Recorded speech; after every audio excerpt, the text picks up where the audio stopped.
Hey everyone, it's Johnny Reeds here. I'm really excited to finally get this video to you. I'm finally going to cover The Dark Tower. This video is just going to encompass the first novel. There will be 8 videos to this series.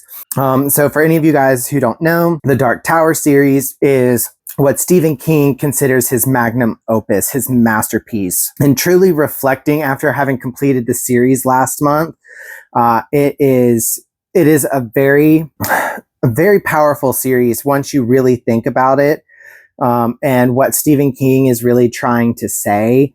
Because this isn't just your typical epic fantasy. There's a lot more character work.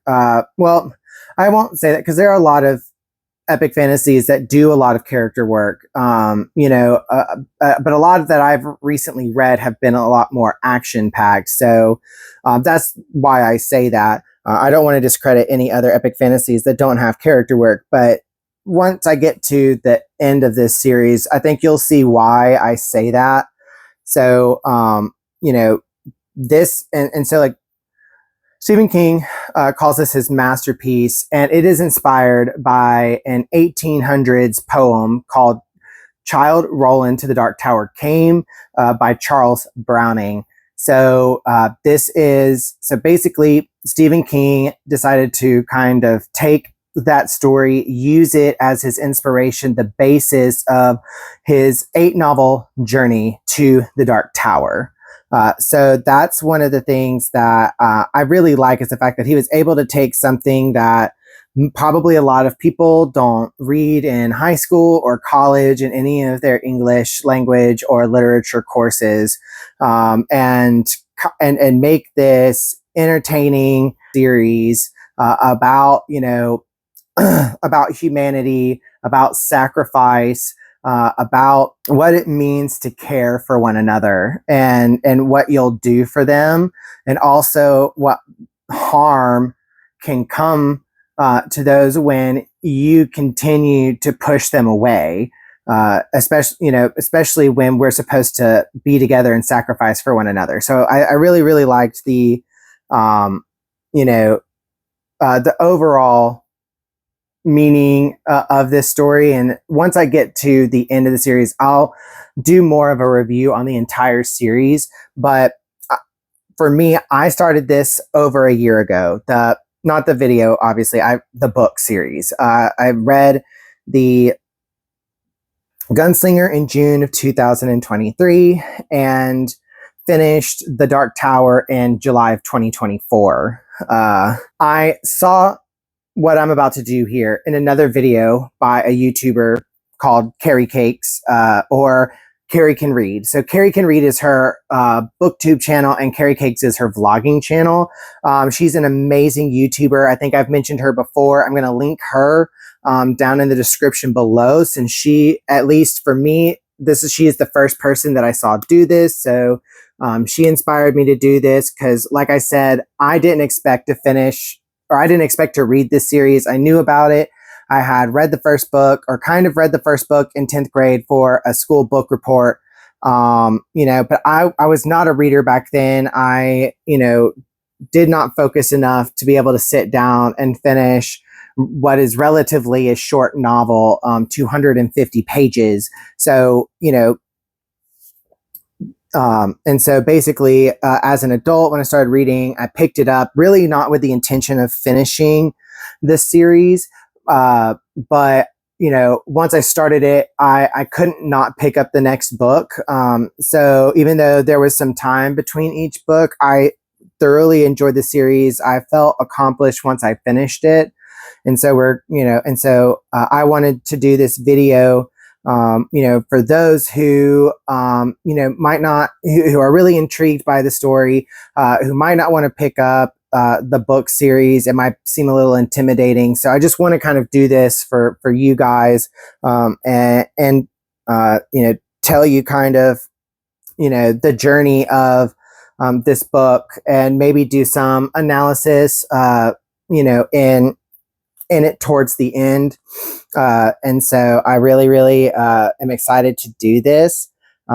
So another interesting thing about The Gunslinger is that when this was published, it was published as a serial. So back in the day, and I'm sure that they still do this. I don't subscribe to any literary magazines. And of course, we have websites now where people can publish their books online, chapter by chapter. And so Stephen King did this back in the 70s and 80s with this book, publishing it serially in a literary magazine. And so the first chapter was published in 1978, and the last chapter was published in 1981, and then wasn't combined until like after 1981. I'm not exactly sure. So anyways, I have several notes here. So I'm excited to get this done with you guys. I'm excited to walk on this journey with you guys about, this really epic story of, love, betrayal, and, what desire can do to you and to your relationships with others. So the Gunslinger, or just the Dark Tower series in general, it is noted to have probably one of the best intros in literary history, one of the most gripping. And I read this online. I'm not just saying it, but it is probably one of the most gripping intros that really just kind of takes you in. And so I wanted to read the first paragraph to you guys. So we'll start off our journey by reading that. The man in black fled across the desert, and the gunslinger followed.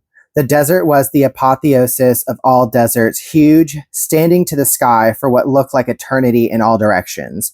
It was white and blinding and waterless and without feature save for the faint cloudy haze of the mountains, which sketched themselves on the horizon, and the devil grass which brought sweet dreams, nightmares, death. An occasional tombstone sign pointed the way, for once the drifted track that cut its way through the thick crust of alkali had been a highway. Coaches and buckas had followed it. The world had moved on since then. The world had emptied.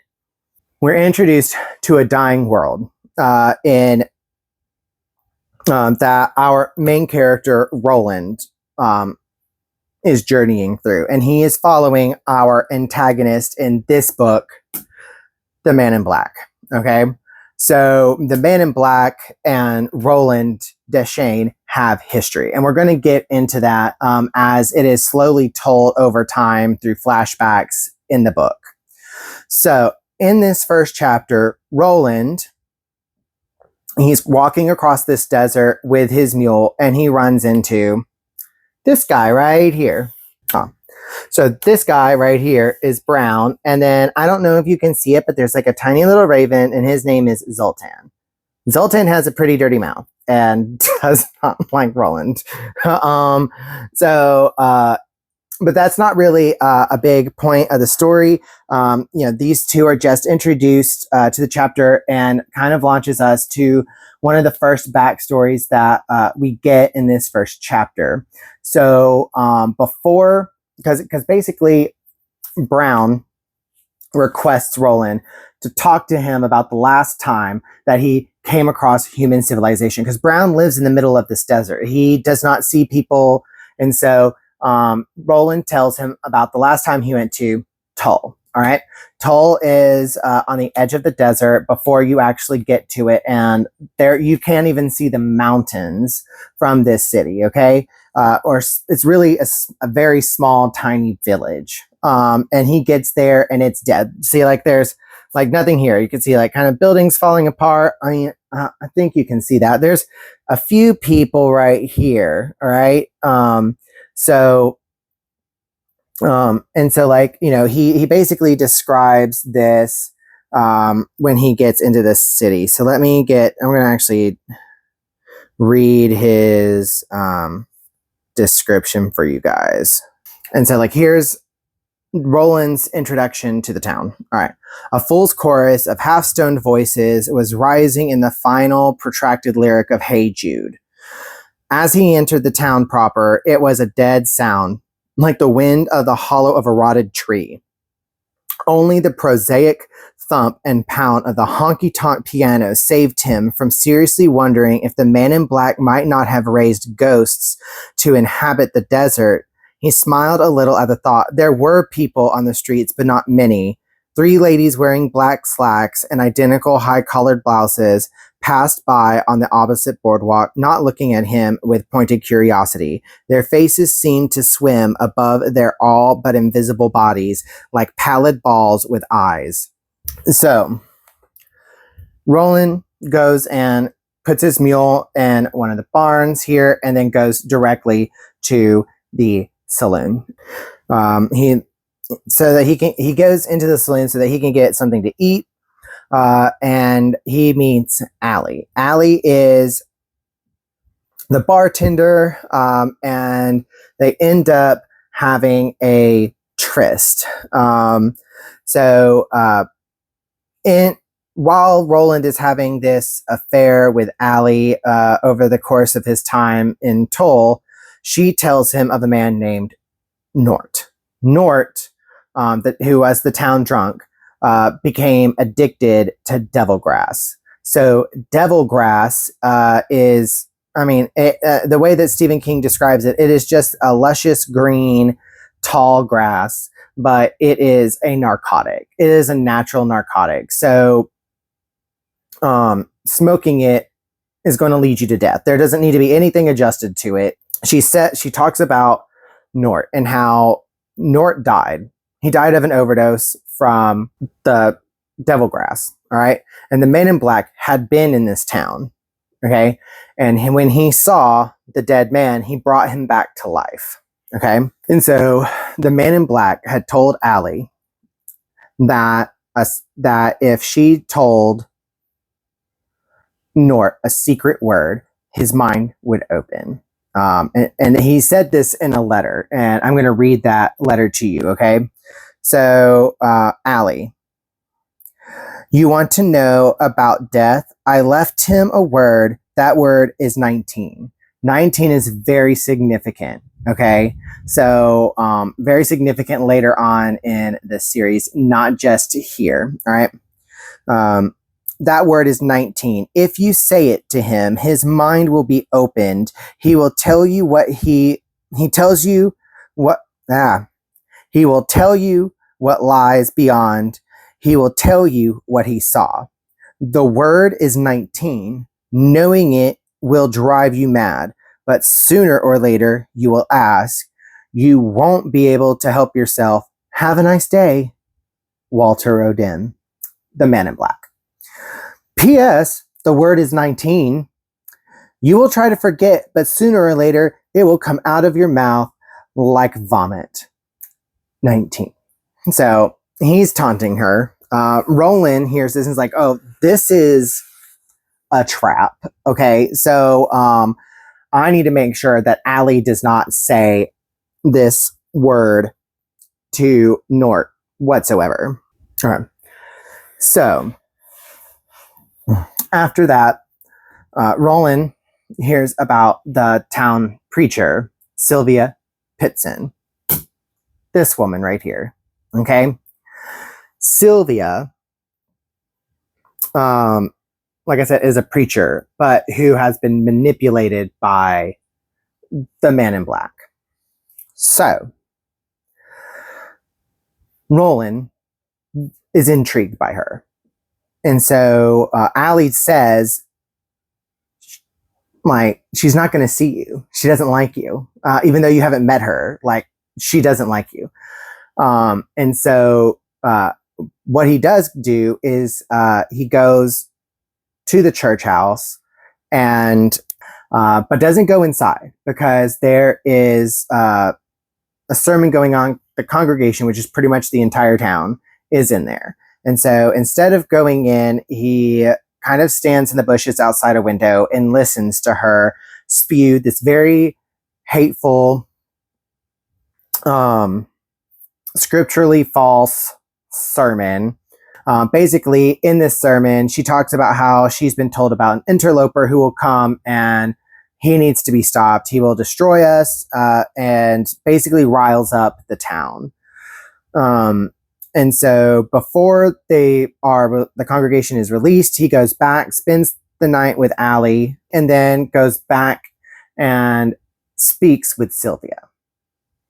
he learns from Sylvia that Walter had manipulated her into inviting him to her sleeping chambers, and she ended up getting pregnant, and she keeps calling the man in black, Walter O'Dim, a man of God, and he's not. He's probably one of the most evil beings you'll ever meet. So, for anybody who has read other Stephen King books, Walter O'Dim is Randall Flagg from The Stand.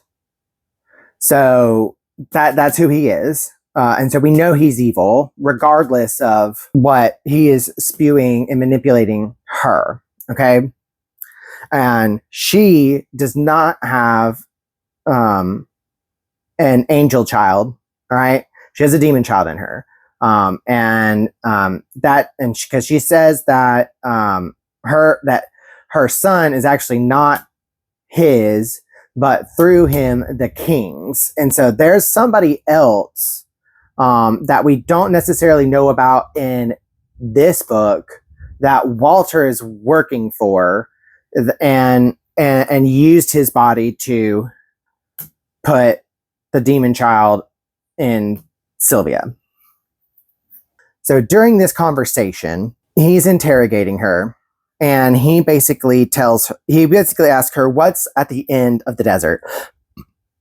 You can't really see the mountains there, because we already read something that's talked about the haze of the mountains, but he can't really see them. Remember, they're a haze. And so she refuses to tell him what is at the end of the desert. And so basically he threatens the unborn child that is in her body, and tortures her. And right, this is our protagonist, but remember that she has a literal demon child in her, but tortures her and says that if she does not tell him, that he will take the child from her. And so he continues to do that. She continues to resist. And then when she finally breaks and tells him that there are mountains at the end, Roland goes ahead and takes the child from her. And I think that that's because he knew what would come of the child, and the purpose that the enemy had for it. So it's pretty dark, but that's what happens in the story. Roland's needing to leave, but he goes ahead and, I mean, especially after this, like he's like, I need to leave. Like, I need to get away from here, because she is basically saying that, like, you're going to die. You're not going to get to the Dark Tower. You're not going to catch up with the Man in Black. You're done here. You know, we're going to come after you. And so he's like, I need to leave. I need to get out of here. I need to continue my journey. I'm finding this dude right here. All right. So Roland, though, gets kind of trapped, and, you know, spends the next few nights with Allie, the bartender at the saloon. And one night, while they're sleeping, the owner of the saloon, Sheb, comes and bursts in. And he, threatens Roland, yells at him, saying that Allie was his, that Allie, was supposed to be, Allie was with him and you stole her from me. And then Roland's like, do you not recognize who I am? And and then he says, like, one word, Medgies. And then Sheb completely freezes at the word. And he's like, what? Medgies? Do you not remember me from Medgies? So Medgies is, I guess, a place in Roland's past that he had encountered Sheb. And then he refers to a woman named Suzanne Delgado. Susan was killed and held, and is held down and killed. And Sheb was one of the people who watched and let it happen. And Roland had to watch this. And so Sheb leaves in shame at remembering that. He regrets what happened, but what he did was terrible, because Susan Delgado was Roland Deschaines' first and only love. And it's the first time he had ever dated a woman. He was, of course, young. He was like 14 at the time, but that, like, she was his first, and he loved her as much as he could, and he couldn't save her. And so this really haunts him. And then Allie tries to push, be like, who is she? Like, I can, bring you back. And he's like, no, like, get off me. Like, we're not doing this conversation. And so the next day, Roland is going to get his mule from the barn, and a guy who owns the barn named Kennerly, he recognizes Roland as the interloper from Sylvia's sermon. Okay. And so he basically tosses Roland out. We then see Nort strung up on a crucifix, yelling. His mind has been opened. He's gone crazy. Okay. He's like yelling and screaming. He's not dead. But I mean, this is a very horrific scene. I'm not going to read it to you, but like, it's pretty disturbing. And then the rest of the town starts going after Roland, including Allie, who was a few days ago or the night before pretty much in love with him. But I think the fact that he wouldn't let her in, she decided, I'm just going to go ahead and say that secret word to Nort. And his mind was open, and Allie saw it and went mad. And so she joins in this mob right here. Okay. And so because they're all going after Roland, and Roland being the gunslinger, he has no choice but to get rid of everybody in the town. And he does. And that places a lot of guilt on him, because he didn't want to have to do that. But he must continue, and at least in his mind, he must continue to the Dark Tower. He must find Walter. He must speak with him. And so that is what happens at Tull. And that's kind of where we finish with Brown and Zoltan. Roland starts to pack up and then realizes that his mule has died. All right. Because of the fact that they were trekking in the desert and they did not have the supplies that they need, his mule dies from the heat and the exhaustion. And then we move on to the next part of the story. So the next chapter is called The Way Station. And this is where we are introduced to the next main character of our story, Jake, also known as Bama. So, which I love, because the reason why they call him Bama, he is named Bama after the Alabama Crimson Tide. Roll Tide. Okay. So anyways, we have Bama, Jake here. And he has been stuck in this way station and has no memory of who he was. All he remembers is being at this way station, okay, waking up here, and that's basically where his existence starts. And he's only been there for either a few weeks or a few months. And he didn't encounter him, but he saw the man in black and he hid, okay? So what Roland decides to do is hypnotize Jake so that he can get his memory back. Because obviously he didn't just poof here. He had to have been born and grown up. I mean, grown up for 11 years, because he's only 11 years old at this point in the story. And so Roland hypnotizes Jake. Okay.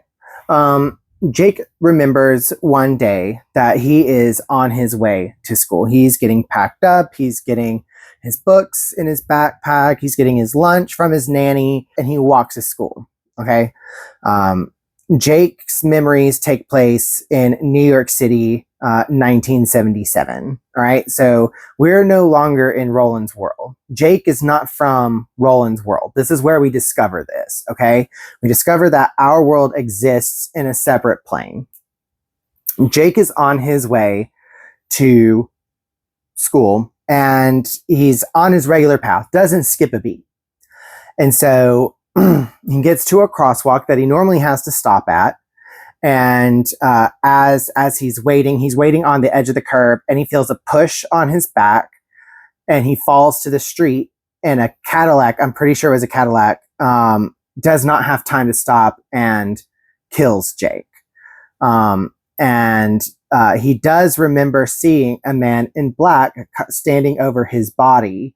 And so it is believed that Walter killed Jake in order to bring him to Roland, to this world, that he was meant to be there. But he doesn't see Jake as a trap. He sees it more that Ka, really, which is like kind of like this fate. All right. It's good. For Roland trusts Ka. It's not a person, it's a like ethereal fate type force. Okay. And so even though he's believing that Walter O'Dim brought him here, he's trusting that Ka had meant to bring him there anyways, and however it was meant to happen. Roland is going to take Jake with him on this journey. Okay. So he decides to go down into the basement of this way station and gather supplies that are stored there. He encounters a demon, defeats it, and takes its jawbone. And he does this on impulse. There's not really an explanation for it, okay? But during this battle, the demon warns Roland that the man in black will use Jake as an asset against him, all right? So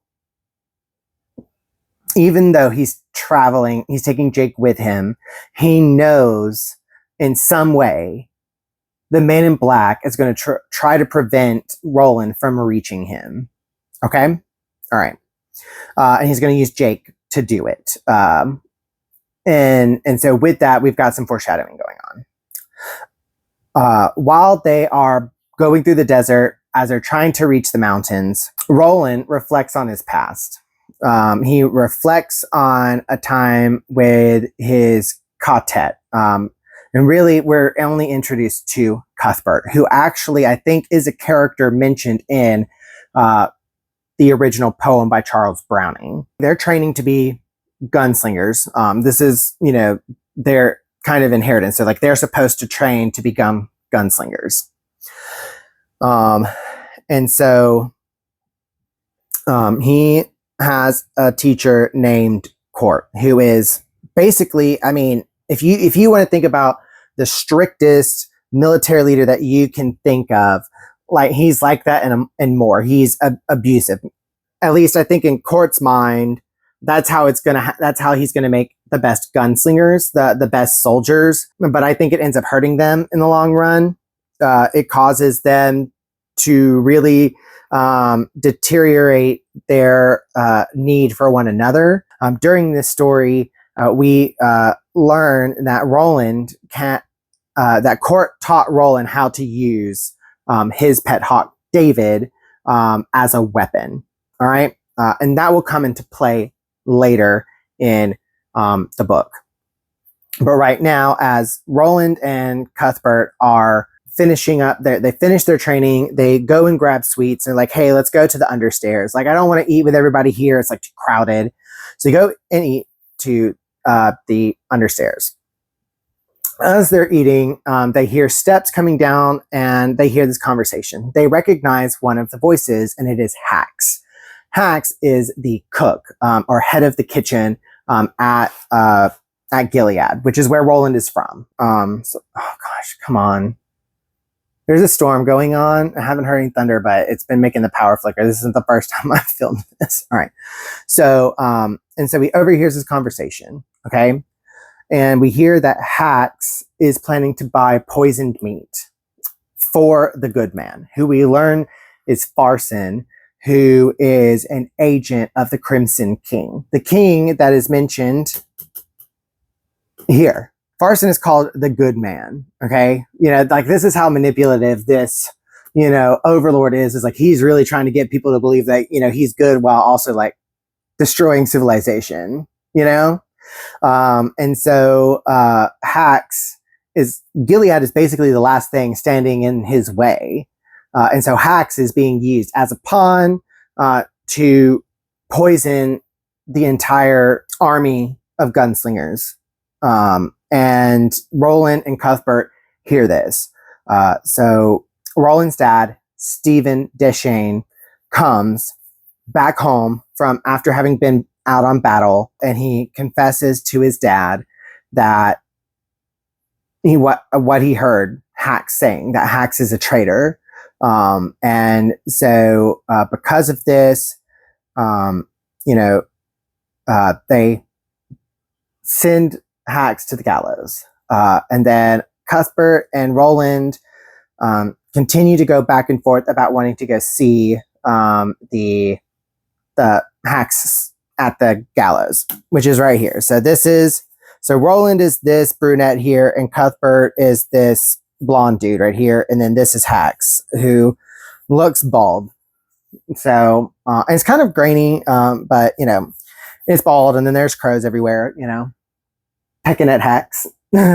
So basically, Cuthbert is like, hey, I don't want to be here. I didn't want to see this. Can we go? And so as they're leaving, Roland cuts out a piece of the gallows, a splinter of the gallows, and puts it in his pocket, and says something along the lines of, for the luck of the gallows. I don't necessarily know what that means, where that saying comes from, but that's kind of like his thought. He doesn't say it out loud, but he just takes it for luck. After Roland is done telling Jake the story, they continue to move on. We're closely approaching the mountains. There's starting to be trees and growth, forestation and grass and stuff like that. We're no longer in the desert at this point. As they're approaching this, Roland knows that they're approaching a speaking ring.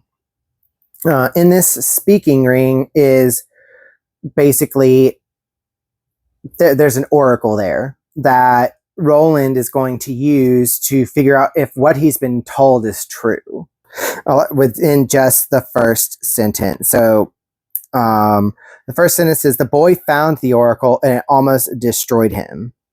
So also, like, we're told that this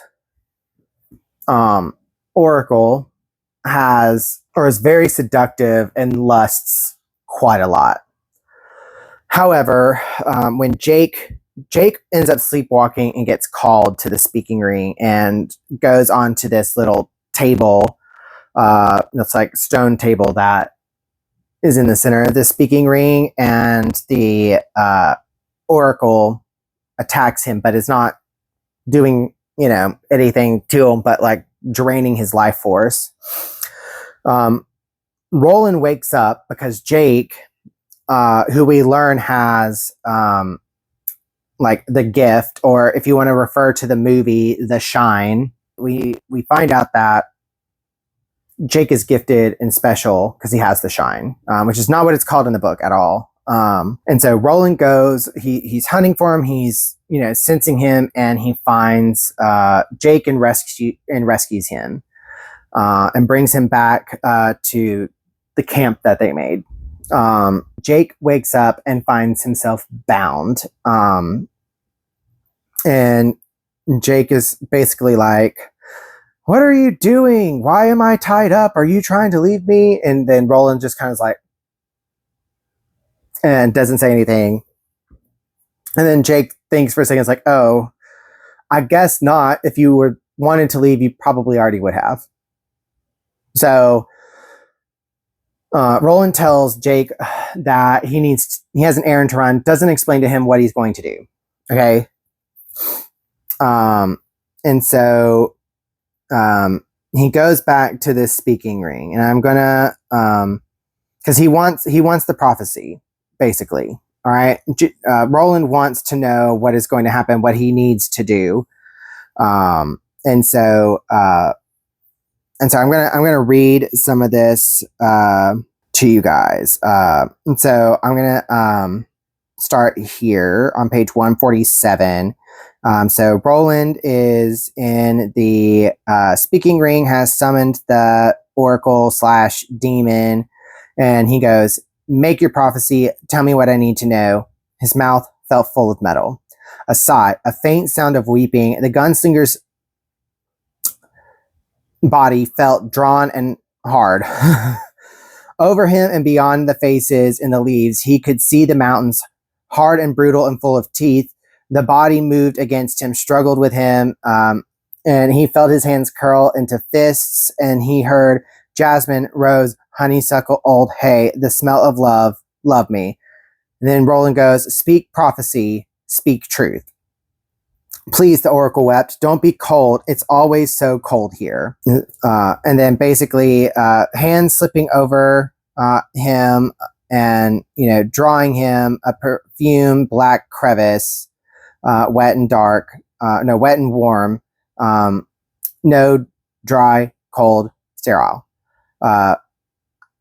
"Have a touch of mercy, gunslinger. Please, I cry your favor, mercy." And then Roland goes, "Would you have mercy on the boy?" "What boy? I know no boy. It's not boys I need, oh please. Jasmine, rose, honeysuckle, dry hay with its ghost of summer clover, oil decanted from ancient urns, a riot for flesh." After Roland says, he's saying he's going to give in to the wishes of the oracle, and says, "If what you tell me is useful." And Roland just continues to go on and says, "No, I'm not doing this. I want the truth. I want to know what is going on." And so basically, she tells him to go into a half sleep so that she can give him this prophecy. But this is dangerous, because his body can be taken advantage of at this point. His consciousness is not fully aware. His body is not as useful when he's in a half sleep.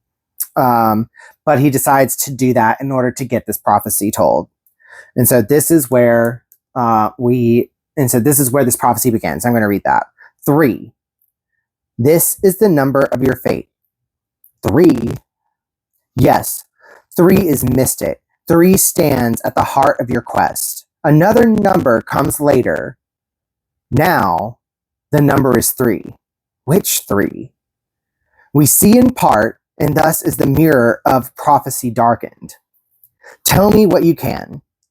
The first is young, dark-haired. He stands on the brink of robbery and murder. A demon has infested him. The name of the demon is heroin. Which demon is that? I know it not, even from my tutor's lessons. We see in part, and thus is the mirror of prophecy darkened. There are other worlds, gunslinger, and other demons. These waters are deep. Watch for the doorways. Watch for the roses and the unfound doorways. The second, she comes on wheels. I see no more. The third, death, but not for you. The man in black, where is he? Near. You will speak to him soon. Of what will we speak? The tower. The boy, Jake? Tell me of the boy. The boy is your gate to the man in black.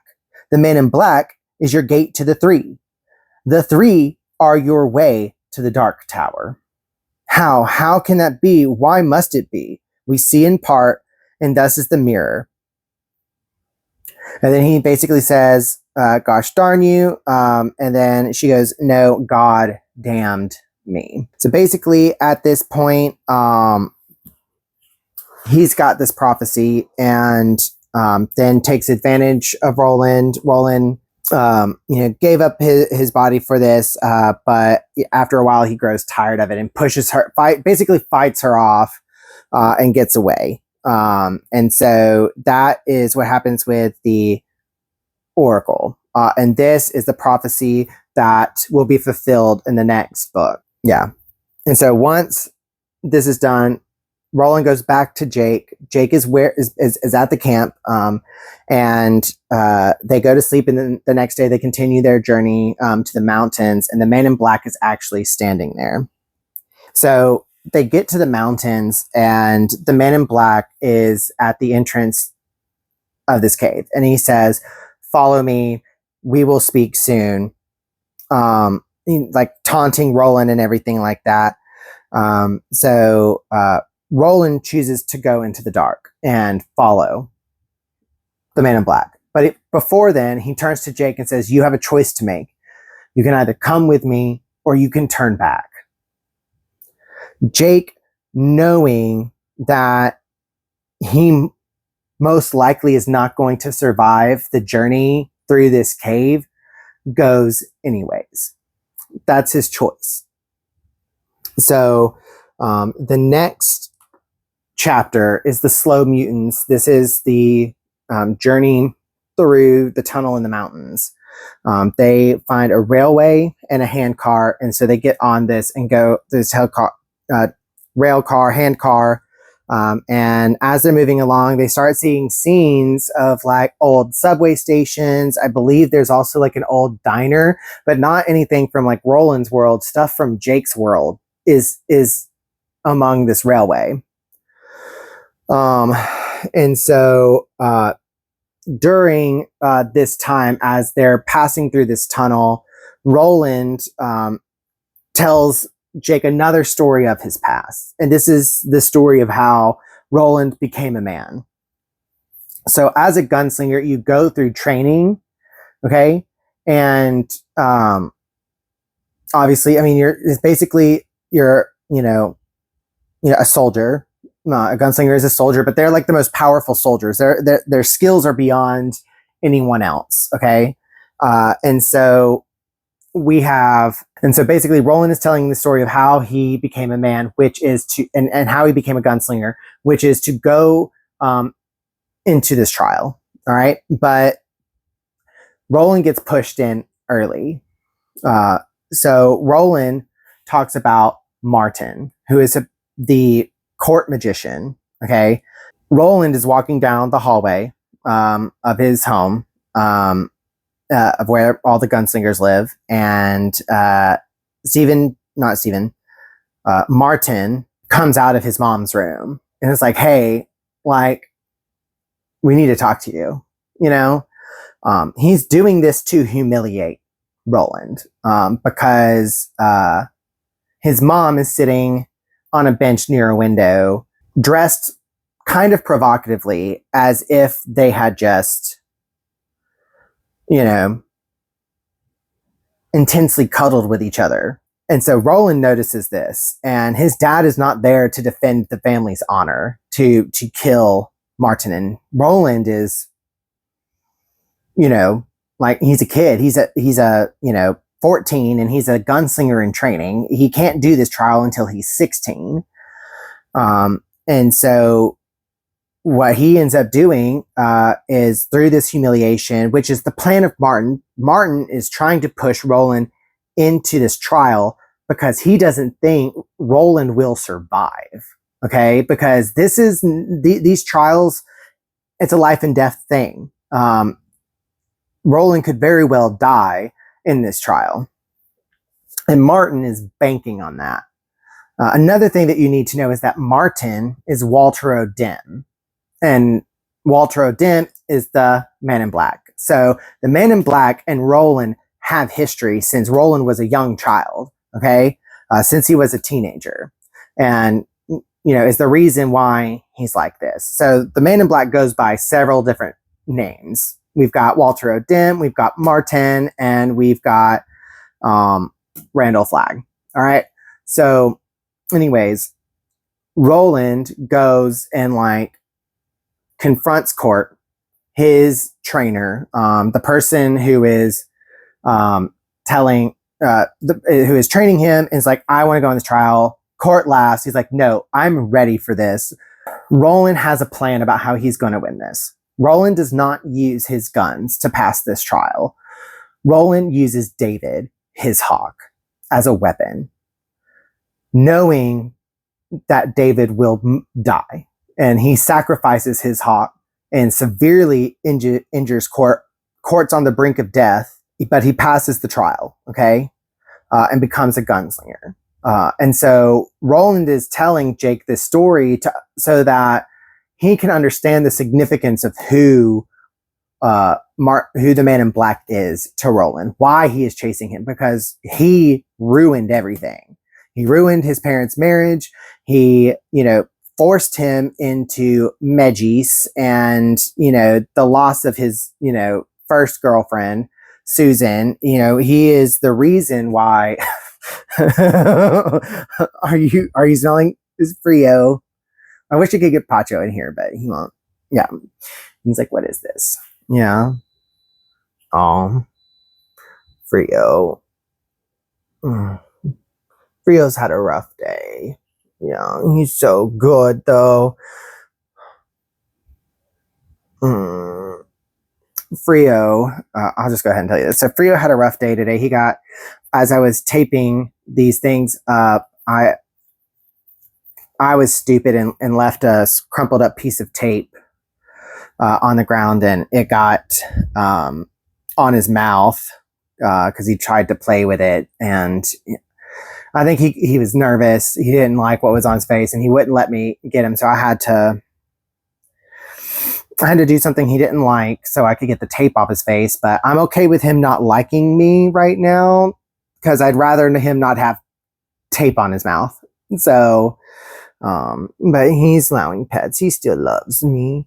Yeah, we're just gonna have to be gentle with one another right now. He needed his space today after that. Yeah. But Dad's going to do a better job about cleaning up after himself so that you don't have to go through that again. Yeah. Okay. So where were we? All right. So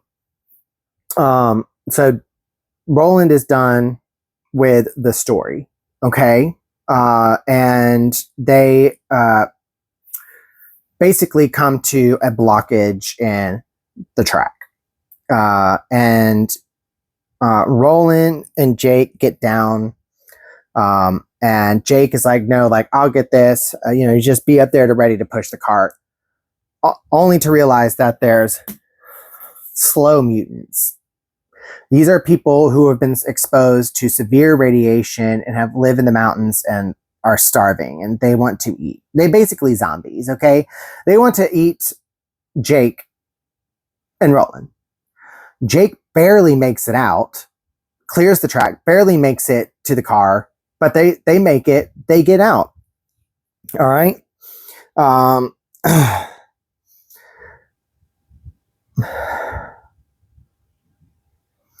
So anyways, they end up not being able to take the rail car all the way to the other side. The track ahead over a giant ravine is very dilapidated.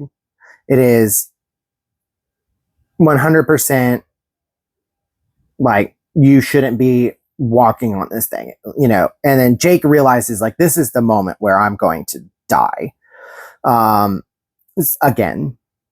And so Roland, so Jake starts crossing first, and then Roland starts joining him shortly after, and Jake freaks out because he's like, don't get on while I'm on. Like, this isn't going to take both of our weights. So, but Roland basically just shrugs it off and says, you need to get over it. We don't have time for this. Like, keep moving, So as Roland and Jake are crossing this dilapidated train track, guess who shows up? This guy, the Man in Black, and starts taunting Roland. And basically does something, scares Jake. Jake plunges, he slips and plunges, but a hand does come up and grabs one of the spokes, I guess, of the train track. And he basically says, help me. Booming, racketing, no more games. Come now, gunslinger, or never catch me. All the chips on the table, every card up but one. The boy dangled a living tarot card, the hanged man, the Phoenician sailor, innocent lost and barely above the wave of a Stygian sea. Wait then, wait a while. Do I go? His voice is so loud, he makes it hard to think. Help me, Roland. The trestle had begun to twist further, screaming, pulling loose from itself, giving. Then I shall leave you. No, you shall not. The gunslinger's legs carried him in a sudden leap, breaking the paralysis that held him. He took a true giant step above the dangling boy and landed in a skidded plunging rush toward the light that offered the tower, frozen on his mind's eye in a black still life, into sudden silence. The silhouette was gone. Even the beat of his heart was gone as the trestle settled further, beginning its final slow dance to the depths, tearing loose, his hand finding the rocky, lighted lip of damnation, and behind him, in the dreadful silence, the boy spoke from too far beneath him. Go then, there are other worlds than these. Then the trestle tore away, the whole weight of it, and as the gunslinger pulled himself up and through the light and the breeze and the reality of a new Ka, he twisted his head back for a moment in his agony, striving to be Janus. But there was nothing, only plummeting silence, for the boy made no cry as he fell. What the flip-flop, Roland? Is having a conversation really more important than this dude right here? Like, he's a child. He is 11. Come on now. But yeah, Roland sacrifices Jake so that he could converse. Yeah, so Roland's not really my favorite right now. And you can see kind of the struggle that Roland has in this series. This is a lot of what this series is his relationship with others. Is he willing to sacrifice all of them to get what he wants? And so we move on. Roland catches up with the man in black. They converse with one another, and the man in black basically says, I can kill you. You're not going to make it to the Dark Tower, like in your dreams, like you're not doing it. All right. Roland is basically like, no, like I'm going to the Dark Tower. He's like, and then Walter O'Dim explains to him that like I am not the end all be all. Or there's a king with a red hand. And Roland is like, why red? And it's like, you'll see. So Roland, not satisfied with this conversation, decides that, no, hold on. All right. So like in this conversation, you know, the dark man, the man in black, is telling Roland's fate. So the man reads Roland's fate from a pack of tarot cards, including the sailor, which is Jake, right? We just said that in the wording. The prisoner who basically comes into as a character into the next book. I won't state that character's name right now. I'll introduce him when he gets introduced in the next book. And then the Lady of Shadows, and Death, but this death is not for Roland. So, and then tells him of his fate with the tower, as the center of everything. Yeah. So, well, and tells him that the tower is the center of everything. So basically we are to understand that the tower is a nexus of all of the dimensions in this multiverse. Okay. Everything is held together by the Dark Tower. So where Roland is the central universe, the central planet of existence among all dimensions, among all other worlds. So Roland is not necessarily satisfied with this answer. He's not satisfied with how this conversation is going. So he decides he's going to try and attack the Man in Black. The Man in Black, being a magician or a sorcerer, uses his magic and knocks Roland out, all right, and exposes him to the universe. And Roland's eyes actually open to see, like, oh yeah, what he was saying about the Dark Tower is true. It is the Nexus, all right. Roland wakes up and sees that the Man in Black is nothing but a skeleton. Okay. And yeah, the Man in Black at the end of this book is dead. He's dried up skeleton on the other side of the bonfire that Roland and Walter were conversing. And Roland has also aged 10 years. So he's been asleep for a decade. I don't know. I guess magic is how that happened. He goes over to the Man in Black's skeleton and takes his jawbone. We're at the end here. Roland has taken, the jawbone of the Man in Black, his skeleton, as a replacement for the one that he lost. Oh wait, never mind. He didn't lose it. He gave it to Jake, but he did lose it because he lost Jake. And so basically, towards the end here, I'm going to read this last paragraph for you guys. So there the gunslinger sat, his face turned up into the fading light. He dreamed his dreams and watched as the stars came out. His purpose did not flag, nor did his heart falter. His hair, finer now and gray at the temples, blew around his head, and the sandalwood inlaid guns of his father lay smooth and deadly against his lips, and he was lonely, but did not find loneliness in any way a bad or ignoble thing. The dark came down and the world moved on. The gunslinger waited for the time of the drawing and dream his long dreams of the Dark Tower, to which he would someday come at dusk and approach, winding his horn to do some unimaginable final battle. And that is the end of The Gunslinger. All right, so this is our prelude. And this is the shortest book. It's 254 pages. All right, so like this is very thin compared to it's all right there. I'm not getting it.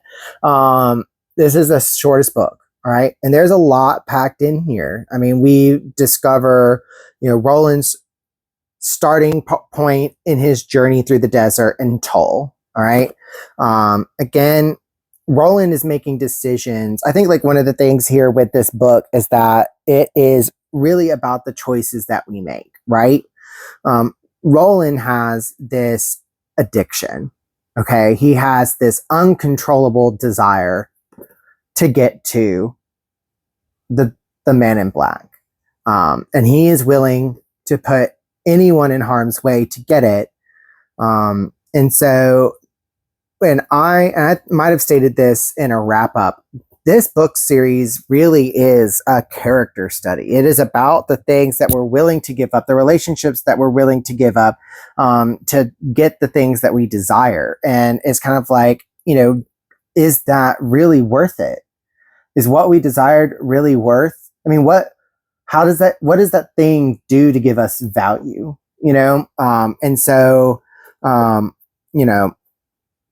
But besides that, like in this book, I mean, we learn, Roland's first interaction going into the desert on this journey. We see, kind of the lengths that he's willing to go to, but we also see remorse in him as well. I mean, he is remorseful of, the people that he ended up having to kill in, Tull. And then of course, I didn't say this, but before Roland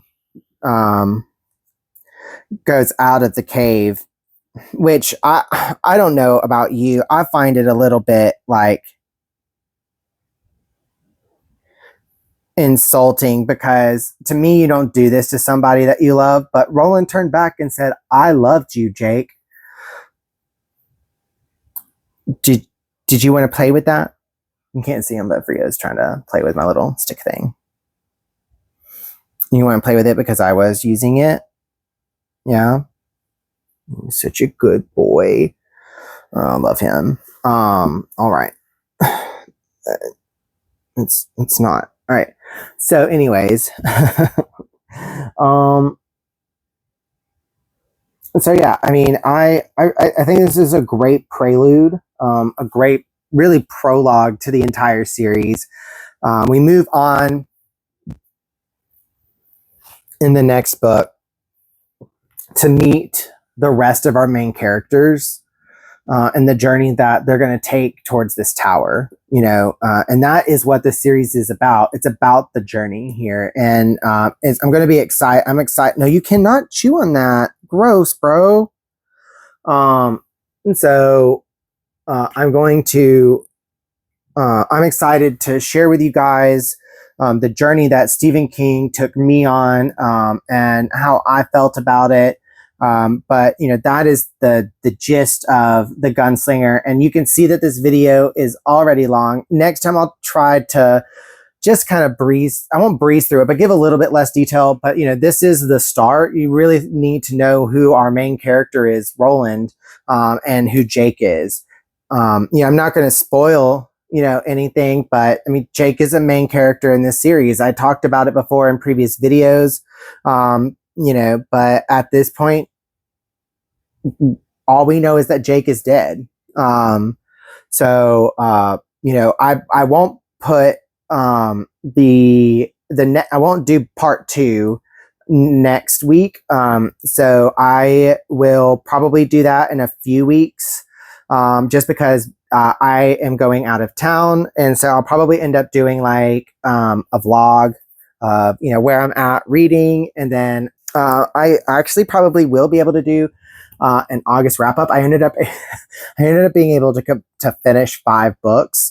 Obviously, only one of them was a printed book. The rest of them are audiobooks. But I was able to de-stress and get focused again, which is great. So I'm really excited to do that. So I'll vlog, do a little bit of August wrap up, and maybe talk about kind of the things that I want to read. I didn't get to a lot of the books from the previous wrap up for this month, but you know what? Things change and you just got to roll with it. So I hope you guys enjoyed this video, and I just, if you have any other questions, or if there's things that I forgot, please go into the comments below and share your thoughts. I want this to be an open, safe space for everybody to put their thoughts forward. And then if anybody also, for those who did the art, I'm putting their names and links where I found the art in the description below, to give credit to them. Some of these are from the novel. Oh, making biscuits on my leg hurts, bro. Oh, thunder. All right, so it was just thunder, buddy. It startled me too. Next week is going to be vlog and wrap up, and then I'll try to get to part 2, the drawing of the 3, and that book is almost twice as long as this one. So I'll try to get it summarized within a decent amount of time, because I know this video is long. So anyways, what I was saying earlier and then got on another tangent, is that I will see you guys next week. For those of you guys who are new, please subscribe, like this video. I really enjoy seeing your comments and everything. And so, share this with your friends. For those who like Stephen King and haven't been able to read, and they're just like, oh, I don't know if I want to read that big of a series. because you know Stephen King normally writes standalones. You know, share this with them. But anyways, you know, I'll see you guys next week. I hope you guys have a blessed one. This is Johnny Reads, over and out.